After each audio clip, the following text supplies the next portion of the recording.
Yo, what is up, you guys? We're back with another Forge Master video, and in today's video, so honestly, what we want to talk about mostly is the new war and like how to like kind of just find a clan, like because it's been a while since I've made a video about war, and like a lot of changes has been happening, and also there's going to be even more additional changes that's coming in with the coming soon features. I think they're called like missions or something, but in this video specifically, we're going to be talking about just war, how to like kind of progress through war the quickest, the best, and how to find a good clan as well, because that absolutely matters. With the new tiers, it's going to be like a lot more competitive, I'm not going to lie, because there's tier S, which was originally the best, but now there's tier SS, and now there's also tier SSS, which is the top clans.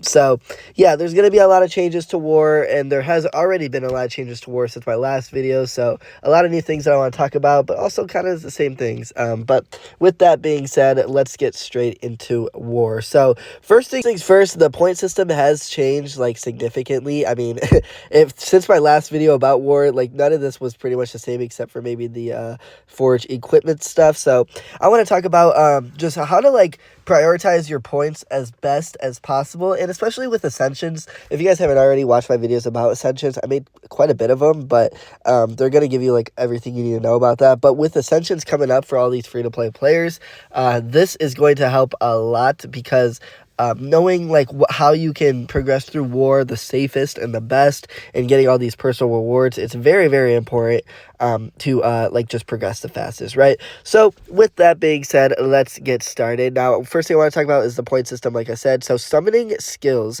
and upgrading skills is all the exact same depending on your skill level. So what does that really mean, right? With your skills, even if you have like all commons, right? Like say you're at level 1, you'll still get the same amount of points than you would having all mythic skills, right? So that's actually very significant. Before it wasn't like that, which is I mean, it is what it is, right? But this is very significant, because now the way you progress through this will always increase. Like you don't have to gamble or anything, right? So the more skills you spend, the more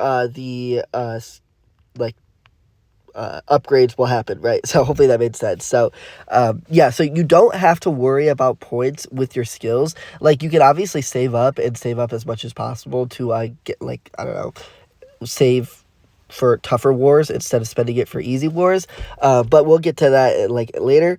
But with the skills, it's very different than the other ones, because they're all worth the exact same points, so you really don't have to prioritize mythics over commons, right? Like you don't have to worry about that, which is something you should consider doing. Like absolutely you should consider that. So yeah, so that's with that. The next thing I want to talk about is the other point system. If you go here and here, yeah, so the skills has changed. Also, the finishing tech tree upgrades has also changed. So this is kind of significant, right? Because before it would, like in my previous video, it was significantly less than all of this. I think like tier 5 was like 62,000 or something. So it did get a buff, but also I think like maybe 2 updates ago, it was at 100,000 for tier 5s, but now it's at 90,000. So keep in mind that these finished tech tree upgrades will change depending on balance updates and balance changes. But for the most part, you just want to try to keep that consistent. Like to prioritize the tech trees, you want to make sure you're doing these like tier 5 upgrades at like, I don't know, a Friday, so it'll be ready on a Sunday, and then you can do it on a Monday or something,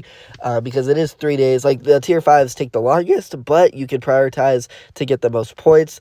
So that's very, very smart to like time your tech trees. And then even if you have the tech tree thing upgraded in the skills, pets, and tech, you can prioritize a tier 5 and then immediately a tier 4. If it's not upgraded that much, then that's totally okay. You can do a tier 5 and then immediately a tier 3 to get the most amount of points for like day 1 or whatever the day you're in. So that is definitely something to consider. It is significantly more points than what it was in my previous video, so it's gonna help you a lot, and it will it's something you should absolutely consider, right? So yeah, do that with your tech trees. And the skills, like I said, doesn't really matter too much. With your forge equipment stuff, now this is pretty significant to keep in mind, because for the most part, if you guys are forging your Oh, I guess we could go through this. Yeah, if you guys are like ascending and going through all these forges, it's gonna take a while for you to like actually get a decent amount of points for your tech tree or for your war, right? For forging equipments. So that's just something to consider. I don't want to like confuse you guys too much because there are like some statistics behind it, and I don't want to like get into that. If you guys are interested, join the Discord link in the description. Very very helpful, probably has more information than this video. So, yeah, that's just something to consider. Now, the next thing I want to talk about, actually, I guess that is for all of day one. So, yeah, to prioritize the most points for day one, on like say like a Friday or a Saturday, you do a tier 5. Takes about 2 to 3 days, and then it should be ready on like, I don't know, a Sunday morning or maybe a Monday morning. Well, probably Monday morning, because Monday evening is, well, depending on your time zone, either it's like midnight or evening, or it's maybe even the afternoon. I don't know. But usually around Monday is when the thing resets. So you should have that tier 5 done. And then as soon as reset happens, then you start tier 4, or you start your tier 3.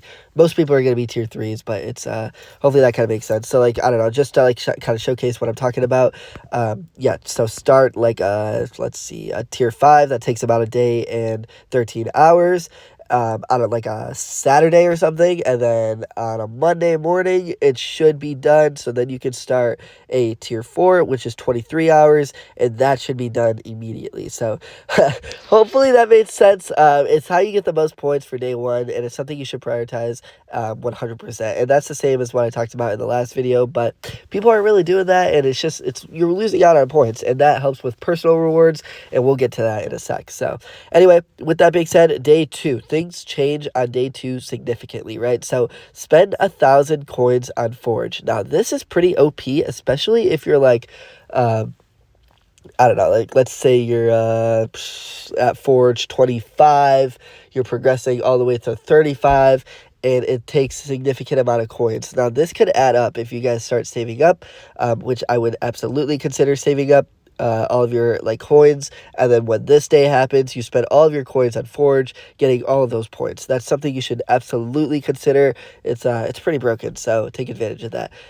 Now it does kind of suck because timing it for days 2 and I don't know 4 or whatever days it is will be a little challenging. It is challenging for some people, so try not to stress about it too much. But that's just so that's just like a decent way to get a decent amount of points, right? And then spend 1 gem on Forge. That is fully for pay-to-win players.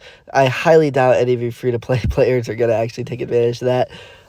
But if you wanted to just get the slight advantage, say like you're just broke on coins and you just have nothing, but you wanted to spend gems on Forge, that will give you a ton of points, but you would have to be like severely pay to win to take advantage of that. Now, the next thing I want to talk about is the keys. This got a significant buff. It was 1,000, now it's 3,000 for each key. So if you think about it, 6,000 for, or every day you get 2, so 6,000 for each of these little dungeons.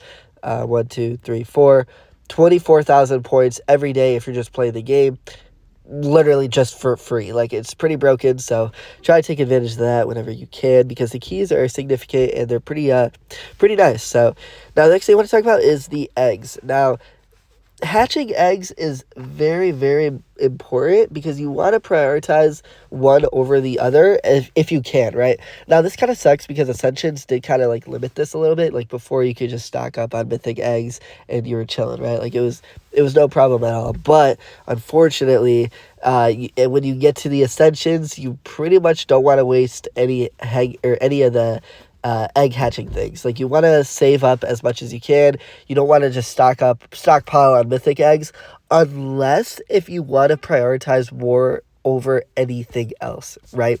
So let's say you're at I don't know, level 100, right? Like, actually I'm at level 100 right now.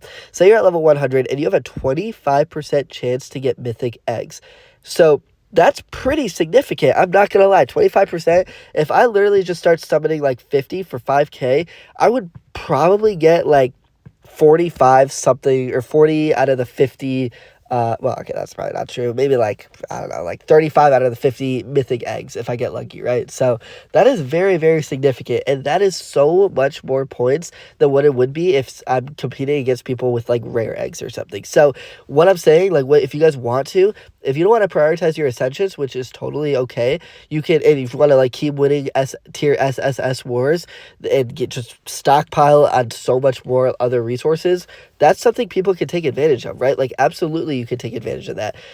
It would suck because you're not ascending at all, but you're gaining all these free points from the mythic eggs, 25,000 something points. And if you want to combine that, what you can do is go here and just literally prioritize this mythic egg timer thing over and over again, so you can literally just start hatching, like, I don't know, let's say, and you have 4 egg slots, let's say you hatch like 28 mythic eggs in a day, if that's even possible. I don't actually know the math, but that is so much more points than what other people are going to be hatching, because it's because everyone's kind of ascending, so they're spending all their resources, and there's not a lot you can do. So that's a strategy people will probably end up taking advantage of, because 25,000 compared to ultimate eggs is half of that. Like, that's so insane. So yeah, something you can take advantage of. And what does kind of suck is that merging any pet, well, actually, I don't think it sucks that much, but merging all the pets are worth the same points. So if you do ascend, you're not really missing out on too much, because merging all these eggs are literally worth the exact same. So it is what it is. But I want you guys to consider doing that strategy. Don't ascend. Literally stockpile on hundreds of mythic eggs on days 2 and days, I don't know, is it 4 maybe? Yeah, days 2 and 4. You literally just hatch a mythic egg over and over and over and over and over again until you get all these points piled up. And if multiple people do that in a clan, then you're literally winning every single day for the days 2 and 4. So that's just guaranteed points, right? And that's also something to keep in mind, right? Because you get keys, you got forge, but that's pretty much it. All you have left is eggs, and eggs can be like accumulative over time. So it's something to consider. That strategy is probably very uncommon, but if you want to win wars, if you want the tier SSS, sacrifice for the team, not ascending, then you can absolutely take advantage of that for a couple of the wars and then maybe ascend. So take advantage of that. Now, let's go to day 3. Yeah, so this is pretty much the same thing, but we get into mounts. Now, mounts are all worth the same points, so it's kind of like skills.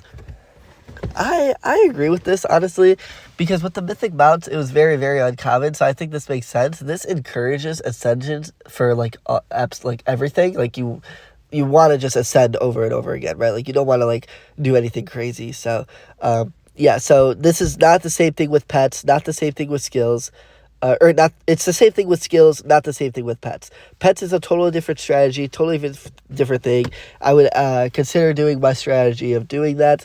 Unfortunately, I'm ready to ascend, so I'm probably going to ascend once and then take advantage of those free points. But with that being said, the mounts, like I said, you want to ascend like whenever you're ready, and you don't want to waste anything once you get to tier 100, or level 100. And I talked about all of that in my ascensions videos, so if you guys haven't already, then you definitely need to take advantage of that. So anyway, with that being said, next thing I want to talk about, or I guess, yeah, we can go to day 4 and day 5, because, yeah, this is a little bit different, because now in day 4, it's not just eggs. You get these little tech tree upgrades, so you can prioritize that too, and also take advantage of my strategy of not ascending and stockpiling up mythic eggs, and just winning a bunch of points and getting to tier SSS and winning that too. So, because those rewards are significantly better, not significantly better, but they're just better. So, yeah, if you want to sacrifice for your team, you can absolutely do that and not ascend. And then day 5 is basically the same thing, just with keys. So, yeah, that's pretty much all the points. I mean, day 6 is all the same. If you have more power, you're winning. If you don't have more power, then you're losing. Like, for example, this person has... Oh, wow, a lot of people left. Oh, that kind of sucks. Yeah, these are all the inactive players. Dang, okay, that's good to know. But they were a little bit, they had more power than us. I think they had like 100 million or something. So luckily we have a free war. So I'm probably not going to spend a lot of resources because it's going to be free anyway. So I don't really care. But yeah, next thing I want to talk about is the personal rewards. Now, you have to play the game every single day to get a good amount of personal rewards. And the more you progress, the more rewards you'll get. So, but unfortunately, if you ascend, you really won't get that much points. So it's a little complicated. Hopefully this kind of makes sense.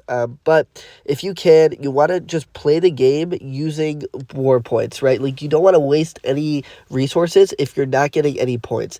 For example, you don't want to waste your hammers if you're not getting points for the hammers, right? Like, it's something that you should absolutely take advantage of, only because, well, I mean, honestly, like, you should take advantage of it before, but if you could just get these free resources by just playing the game, that's literally how war works.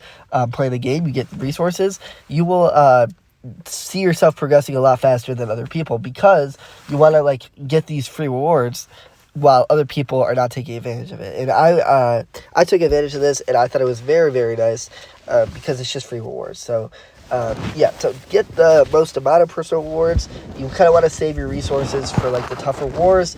Now, this could be a little complicated, only because I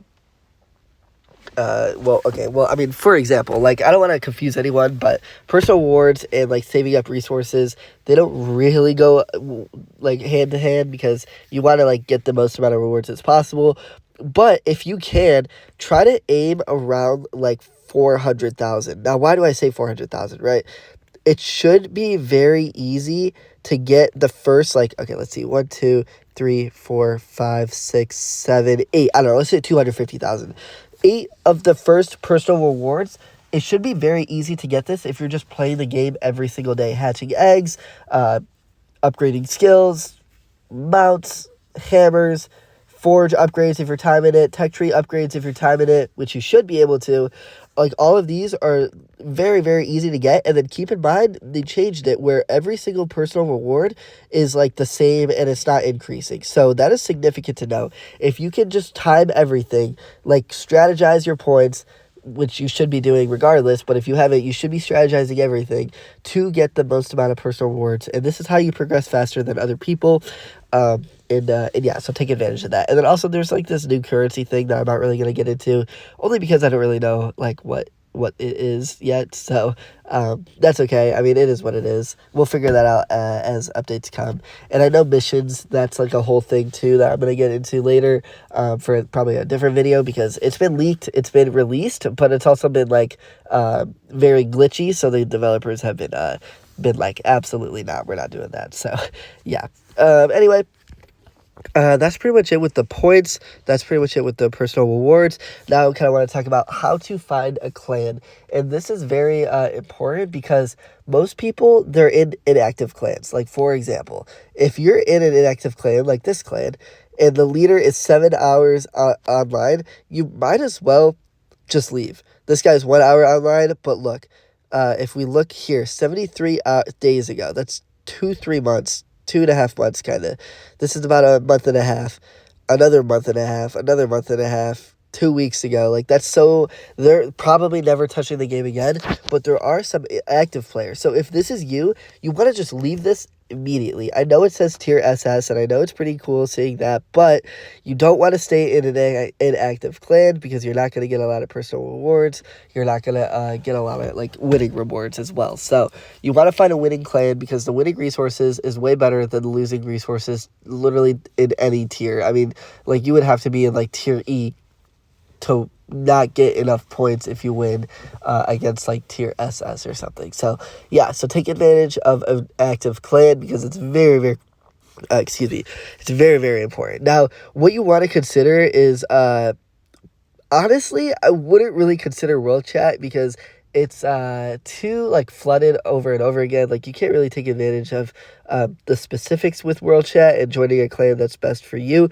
What I would do is the Discord. So the Discord is very, very nice, because you can go here, you can go here, and you can go to clan recruitments. And whether you're looking for a clan, whether you're not looking for a clan, whether you're looking for a clan or you're looking for members to join a clan, this is where you need to go. This is very, very active. Like, look at this. Yeah, just join the Discord if you haven't already, and if you need a clan, because this is going to help you so much. It's going to tell you exactly what to do, what kind of clan they're looking for, what language they speak, I don't know, like, what server they're in. Dang, server's 44? That's kind of crazy. I thought it was, like, 30-something still, but yeah, with that being said, you want to take advantage of the Discord. And also, it just has a lot of like information about everything, right? Like, for example, Clan Wars. You can post your like winning stuff or talk about Clan Wars with other people, which I think is pretty cool. But for example, oh, whoops, I don't know if you guys heard that in the background. But for example, Clan Wars, it can get like a little toxic. I'm not gonna lie. So, oh, this is kind of good to know. Like, look at the difference between winning and losing. Yeah, it's actually very significant. So, um, something to consider. Wait, what's the difference between?